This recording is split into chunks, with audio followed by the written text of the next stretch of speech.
this video we're going to be looking at the difference between two types of assets, tangible assets and intangible assets.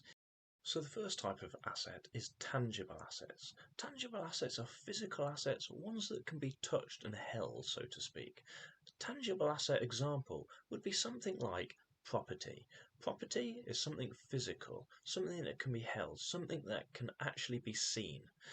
Other examples are things like vehicles and machinery. These are all tangible items because they are physical in nature. The other type of asset is, of course, intangible assets. These are not physical in nature, cannot be held, cannot be seen. A good example of an intangible asset would be goodwill. Goodwill is earned by organisations, which means essentially they have a loyal following of customers, consumers, followers. Alternatively, brand names are also an intangible asset. What that means really is a brand name, even though it can't be seen, touched, felt, a brand name can have a significant amount of value for a business. Patents are the third and final type of intangible asset that we'll cover today. A patent is really just a protection for an idea or a process, for example, that offers a business the opportunity to exploit that idea or process and protect it from other businesses using it for a certain amount of time. All of those three are intangible assets. Now, when we're talking about tangible and intangible assets, we've got to mention, of course, the process of these assets losing or gaining value over time.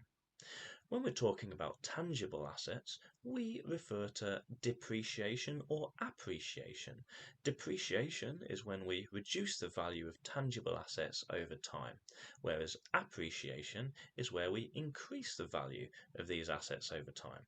Property, for example, is a good example of something which generally appreciates over time, whereas vehicles would be likely to depreciate over time with usage. When intangible assets go through the process of increasing or depreciating in value, we call that process amortisation. For example, goodwill may increase or decrease in value, similar to brand names, especially if they attract negative media attention, they may decrease in value. Patents, on the other hand, can increase or decrease in value. Those ones that increase in value generally are for technological related patents which have a far greater use in the future than they will today. However, there are also patents for dated technology which may go down in value over time.